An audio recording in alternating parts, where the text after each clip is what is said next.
Mas o TSE não apenas recebia, ele solicitava informações para que eles fizessem investigações informais também. Um dos pontos que eu achei interessantes foi dessas novas mensagens que vocês divulgaram, foi que há um diálogo específico entre o Eduardo Talhaferro e a Eukiko Kussahara, a Cristina Eukiko Kussahara, né, chefe de gabinete do Alexandre 2023, onde ela pede ao Talhaferro que espione os grupos de WhatsApp e Telegram das pessoas que haviam sido detidas para saber se havia algo neles relacionado à manifestação do Rio de Janeiro.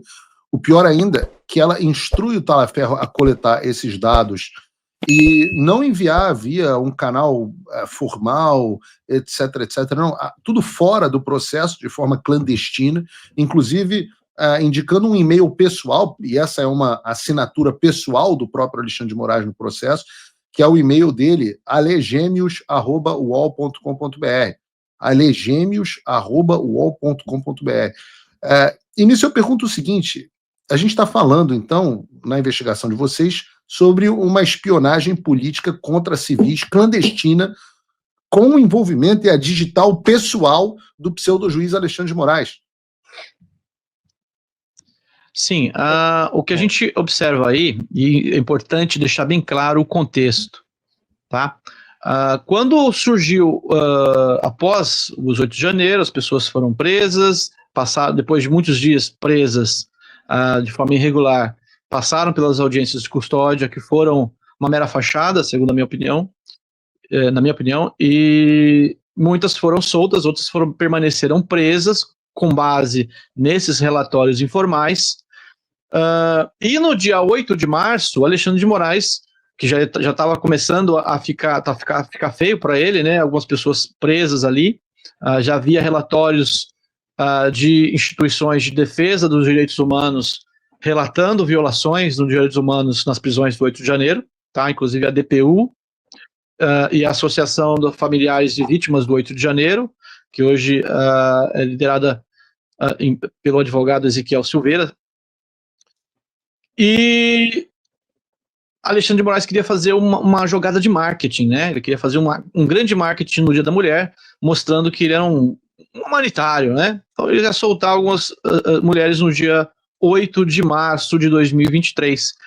E para isso, então, ele precisava selecionar algumas mulheres e colocar alguns critérios, né? Ele não elenca e não detalha quais foram os critérios, mas geralmente são questões ligadas à idade, a mulheres com filhos, entre outras coisas, pessoas doentes.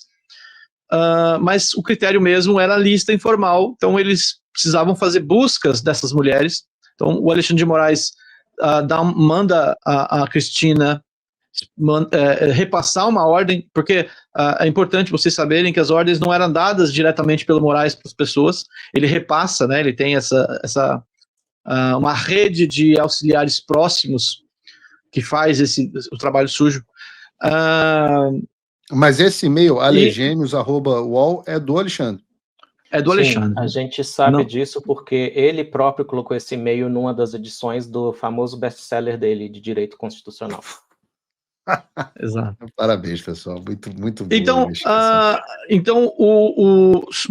só que tinha um problema. O 8 de janeiro já tinha passado faz algum tempo, e as pessoas já tinham deletado contas, deletado grupos, e a própria polícia também já tinha deletado e derrubado grupos. Então o Talhaferro tinha dificuldade em fazer essa busca, então ele pergunta para a Cristina se poderia utilizar os parceiros externos do TSE para fazer esse trabalho. A Cristina, então, sugere que ele fale diretamente, que precisaria pedir autorização direta do ministro para fazer esse tipo de busca.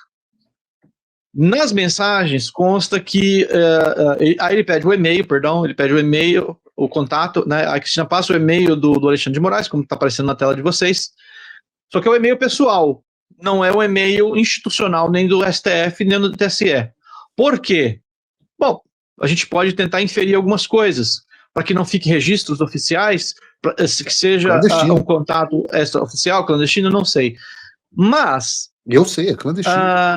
Segundo as mensagens... Não, mas, gente, peraí, não posso... Não, a gente vai inferir isso, sim, a gente infere que é possível. Uma coisa que não consta num processo existe para que você tenha acesso a toda a custódia de provas que levaram alguém a uma determinada situação para que você tenha que se defender. Eu já fui alvo de processo criminal. Então, se você puxar um processo criminal, você tem desde o primeiro ofício que enviou, que abriu a investigação, até todas as comunicações, todas constam dentro de um processo. No poder público, tudo é dentro de um processo. No momento onde você tem coisas feitas, comunicações feitas de forma informal em grupos de WhatsApp, e você tem envios de coisas para e-mails pessoais, não precisa inferir nada. Esta é a definição de uma ação clandestina, paraestatal. Não é algo feito pelo Estado debaixo da égide da lei. Porque qual é a diferença entre um capanga e um servidor público? O servidor público está agindo debaixo do império das leis e debaixo do Estado e da burocracia estatal. Estas pessoas, Talhaferro, Kussahara, Eukiko Kussahara, etc., estão agindo como capangas de forma marginal, à margem da lei, e clandestina, ocultando a própria atividade criminosa. Não é uma inferência. Eu sei que vocês no Brasil não podem falar o que eu estou falando, mas eu tenho aqui a obrigação de falar. Entendi. Sim, a gente tenta, no caso dessa investigação, a gente tenta nos ater aos fatos mais explícitos possíveis e a gente conta com a inteligência do público e do leitor para que tire algumas conclusões com relação a isso e é fácil de chegar a algumas conclusões, tá? Então, esse documento que não consta nos processos, né, foi utilizado também como critério para fazer a triagem das mulheres que seriam soltas. Fizeram uma busca. No entanto, o Tagliaferro tinha dificuldade, porque muita coisa já tinha sido deletada, então ele pede ao ministro, utilizando o e-mail pessoal do ministro. Nas mensagens que nós tivemos acesso, ele diz que não houve resposta e continuaria fazendo o padrão, ou seja, busca através do GestBio, a Receita Federal e outros meios para encontrar a foto e depois buscar as redes sociais, mas fontes nos disseram que sim, houve resposta do ministro autorizando o contato com esses parceiros externos, entre eles citados, então não, são mais parceiros, mas a fonte citou alguns para a gente, agências de checagem e universidades, né, a UFRJ e a FGV, são esses parceiros que estariam infiltrados em grupos de WhatsApp, como o famoso caso dos empresários, Luciano Hang e outros empresários que tinham um grupo fechado no WhatsApp e foram vazadas conversas nesse grupo e utilizadas pela Polícia Federal para acusá-los de serem golpistas. As contas bancárias foram bloqueadas, contas redes sociais foram bloqueadas por meses. Peraí, desculpa, David, calma, você está falando um negócio muito sério para a população. Sim. Qual o papel das universidades na história? Bom, FGV e UFRJ. Uma alegação, por enquanto. O quê? Então, é uma fonte que alegou para a gente que esses parceiros do TSE, a gente imagina que são os parceiros do programa de desenfretamento à desinformação do TSE, então são umas centenas de parceiros, inclusive alguns que o próprio Mike Benz está apresentou hoje na comissão da Câmara, sobre esses parceiros, incluindo o Atlantic Council. E esses parceiros, porque o que esses parceiros fazem? Eles enviam informações para o TSE. Mas o que a gente está revelando agora?